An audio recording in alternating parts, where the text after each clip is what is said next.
What's going on, ladies and gentlemen, saints and ain'ts? Welcome to Track Talk, a part of the Lactic Acid podcast network. I'm your host, Dominique Smith. Not going to have too long of an episode today, but I did want to hop on here and recap what we just saw in Eugene. Greatness at the NCAA Championships. Congratulations to the Florida Gators men and women team. They put on for the state of Florida. They put on for college track and field. It was one of the best performances that I've seen from a team, especially on the women's side. That was just incredible. I know Texas was the favorite going in, but they kept fighting, and it was one of the most selfless acts with each individual on that squad, because they wanted that team title and they got it. So that's what we are going to talk about today. Without further ado, let's jump into the action. So like I said, congratulations to the UF Gators, the Florida Gators, man. That was incredible. When you look at the scope of everything that happened this weekend, or really, starting on Thursday, you knew it was going to set up for greatness.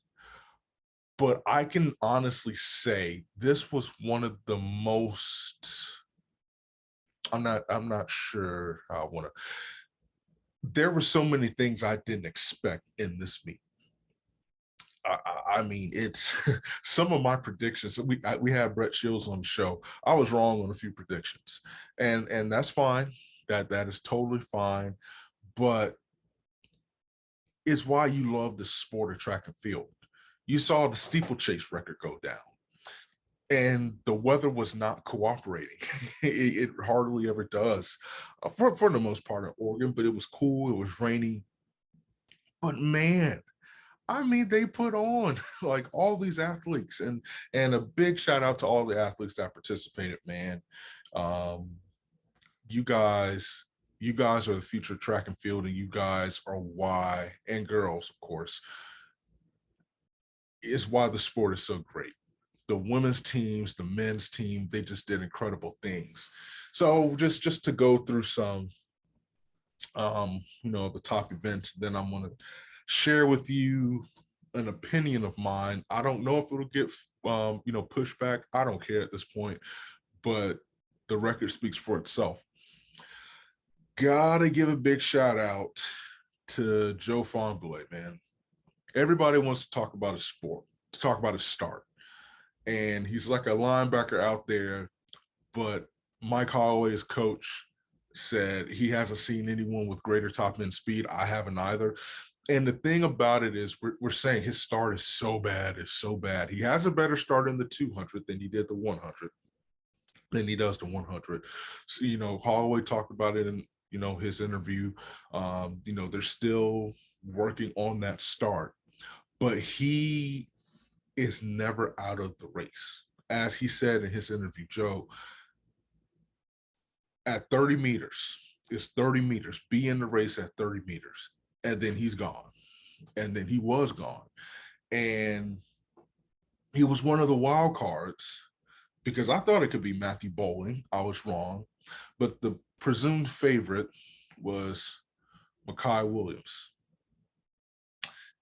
And I feel for the dude, because that's a lot of pressure. Like that is a lot of pressure. You're coming out, you're running 986, 983 or whatever. I think it was 986 was the win legal time.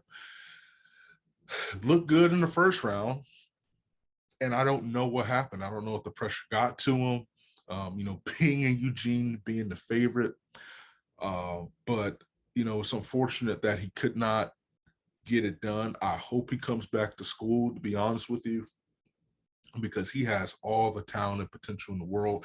And I have no doubt that this is just a minor setback, and he'll be back, and just the 100 will be better for it. But Joe Fahnbulleh, man. And then Harding from A&T, who that hurt my heart when he stepped on the line and got disqualified in the 200, man. But he is somebody that I think could have won if he ran. But I got to give credit to Feinberg. That kid is only going to get better. He is a linebacker out there hawking people down. I read a tweet that said he just won the first sit and kick 100. Whether you believe that or not, that's up to you. But that's scary.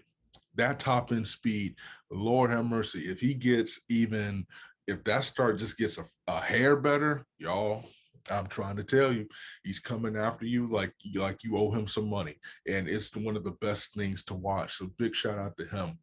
Got to give a shout out to the Buckeye, Adelaide Aquila, who, I mean, it's just every time she is the Ryan Krauser of the shot put, from the standpoint when she steps out into the shot put ring, some sort of record's going down. Like she's going to win that meet. She's amazing. Had her on the show on Lactic Acid a few months back, and I was just amazed, just by her. If you watch the middle, you'll understand this reference by Axel Heck, awesomeness, essentially about how she prepares, but you can see why she's been so successful, and she will continue to be successful. Oh, and she's going to light it up. She's going to light it up when it comes to Team USA, and then her professional career. I have no doubts about that. Wanted to give her flowers on a job well done, winning the shot put, win the national championship. Got to give a shout out. And we're not going to go over all the events. These are just, some of the things that stood out to me in this short recap. I did not know how much the weather would play a role in pretty much everything.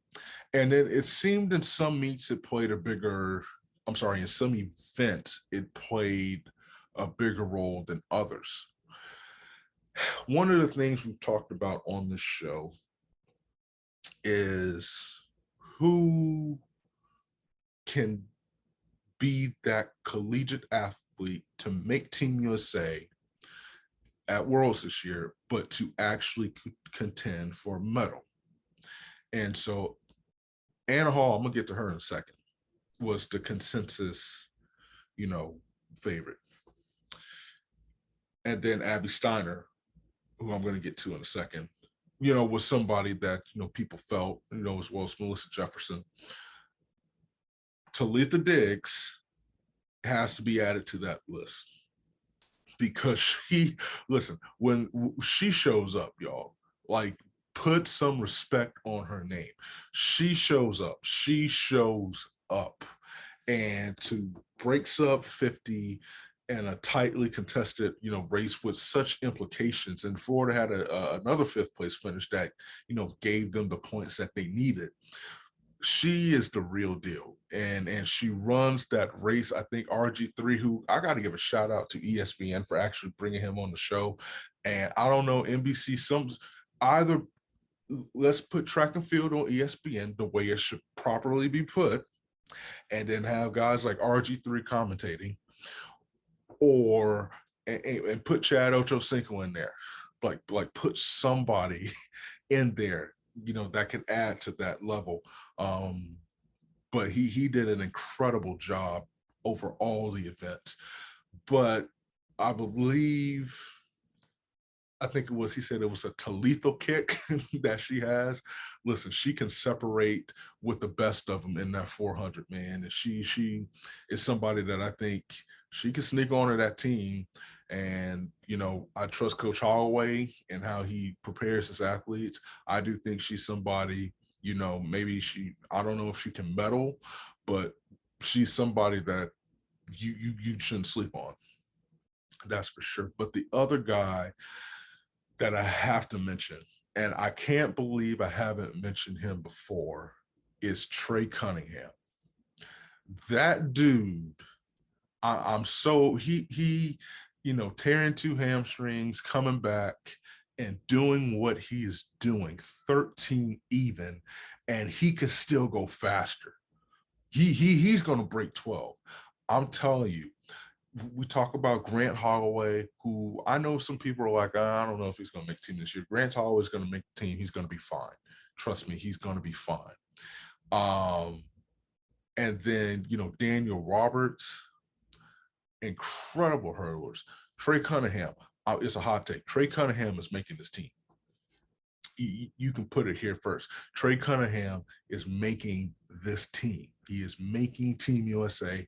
And I think as long as he stays healthy and as long, as he is managed, properly, he is going to be a serious contender for a medal. I'm not saying he's going to win the gold, but if who admitted there were a few hurdles, I think it was hurdle 5 and 6 that he said he messed up on. He said, I can get better. Yeah, Cunningham's going to make the team. And that's going to be a fun matchup between him, Grant, Hansel Parchment, and some of these other incredible hurlers, Omar McLeod. I'm looking forward to that. But yeah, that is definitely somebody that you have to, look, as far as consideration to be on the team. Randolph Ross. And I got to give a big shout out to, Champion Allison. That first round was something else, man. Very close race, ran a new, big time, lifetime best. Randolph Ross to run the way he did out of lane 8. I know he wanted, sub 44, and I think that's coming for him. I still think he goes sub 44 this year.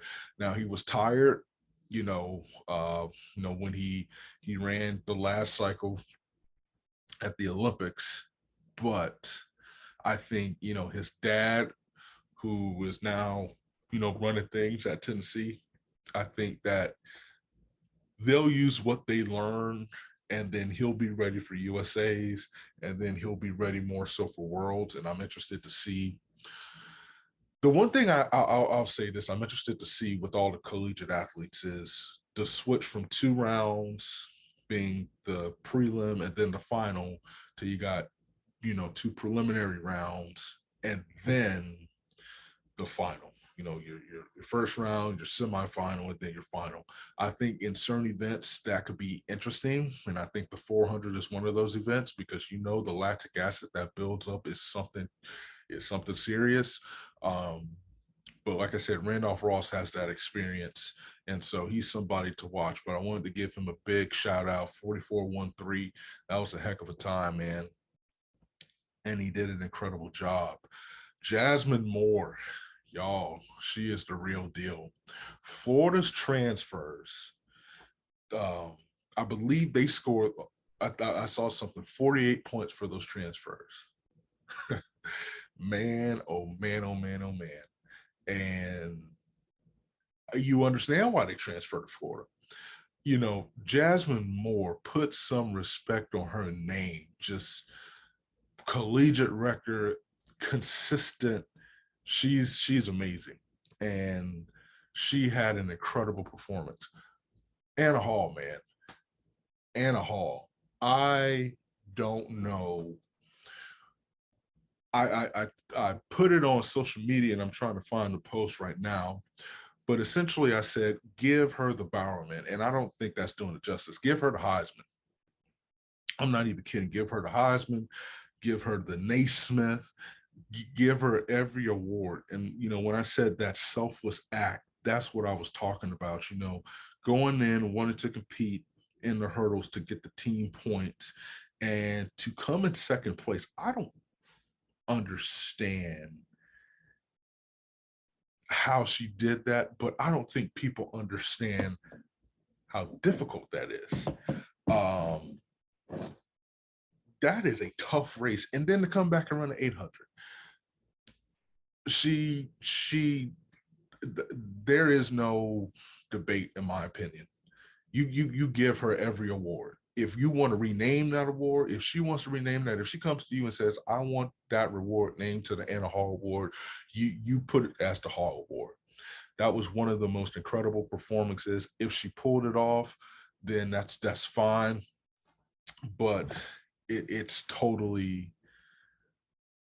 was an incredible performance. Abby Steiner, 2180, man. Oh my gosh. and she ran that. I think we put too much into,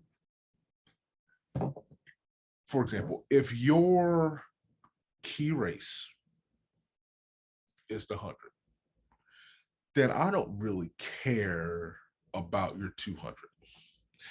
If you are a 200 runner, it's naturally, as she said in her interview, you're not paying attention too much to the 100. It's something to help you. And so she didn't have the 100 she wanted, and I'm looking down because I'm looking up a statistic. But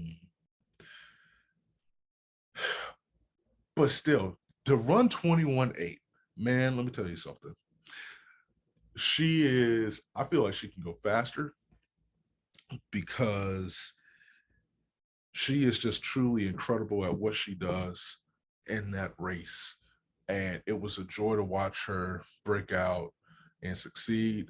Favor ran a great race for Texas, but man, that was really entertaining to watch.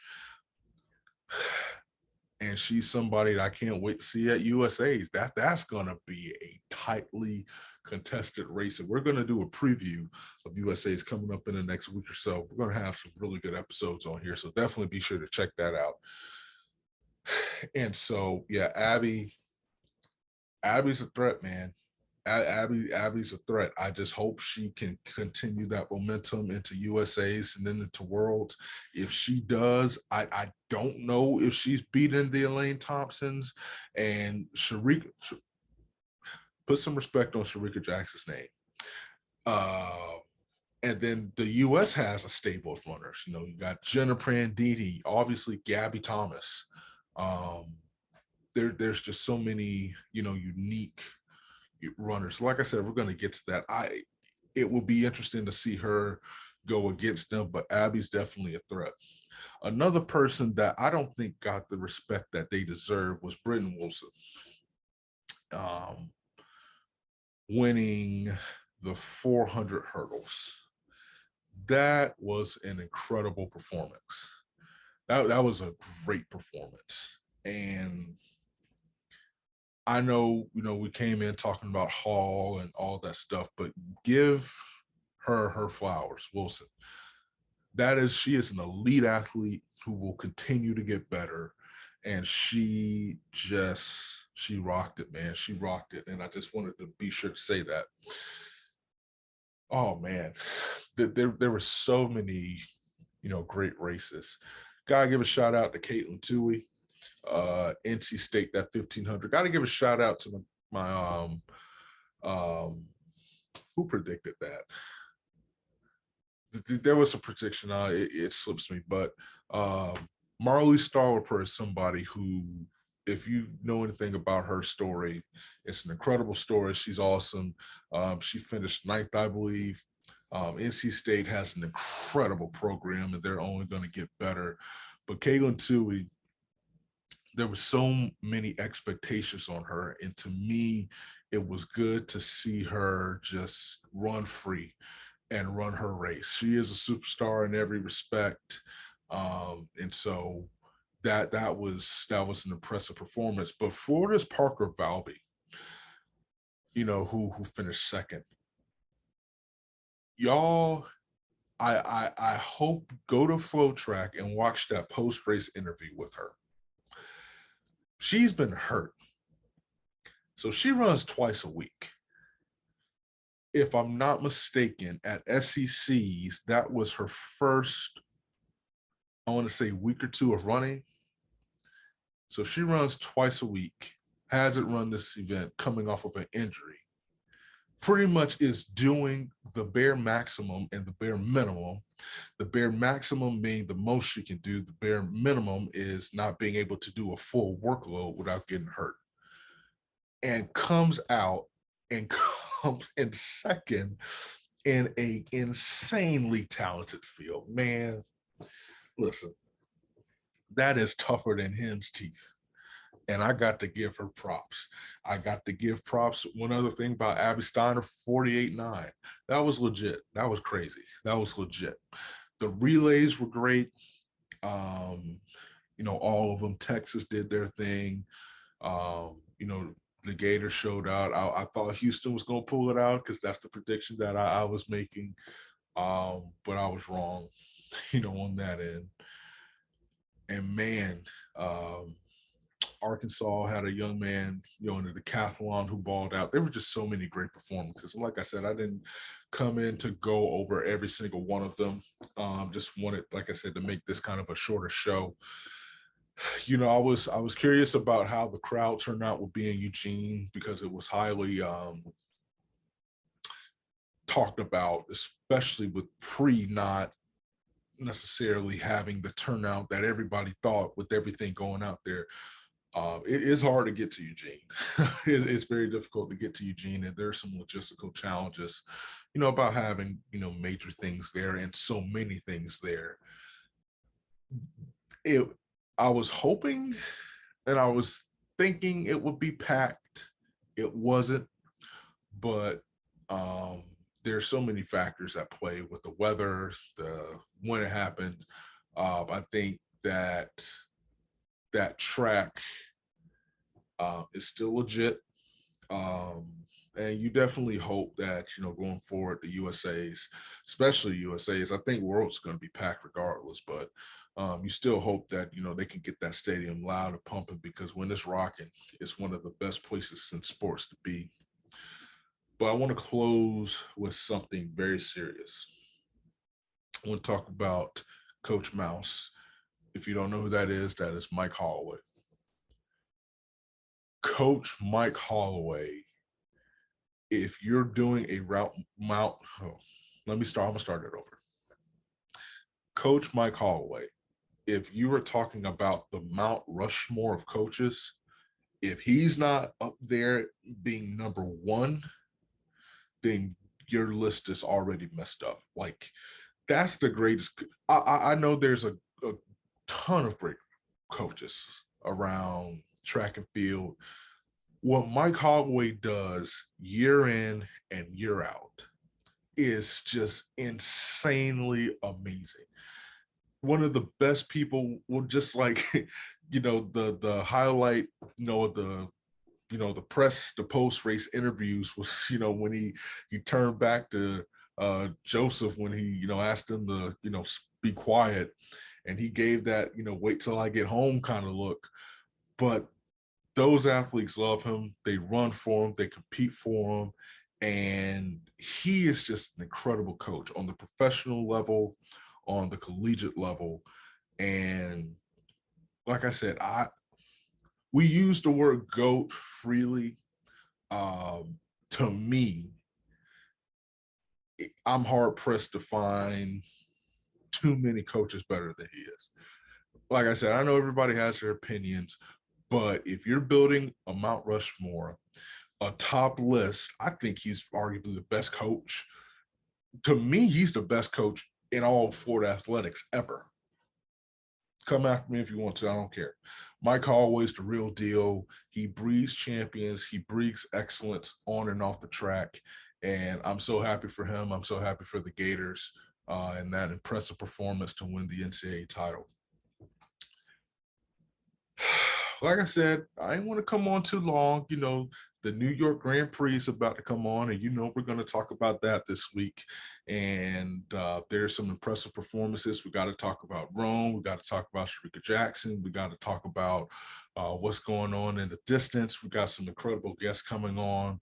This has been Track Talk, a part of the Lactic Acid Network. Be sure to subscribe to the YouTube channel, Lactic Acid with Dominique Smith, and click the notification bell. That way you get updates when every new episode is dropped. And like I said, this is exclusively on YouTube, and I appreciate all the support that you guys have offered so far.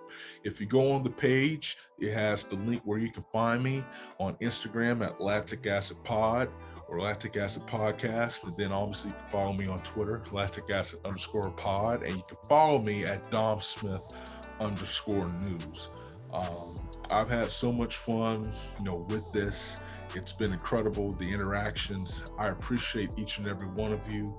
And like I said, we have some exciting content coming out on the show within the next couple of weeks leading up to USA's, and even more so leading up to Worlds. So be sure to tune in, tap in, don't miss it, and we'll catch you next time.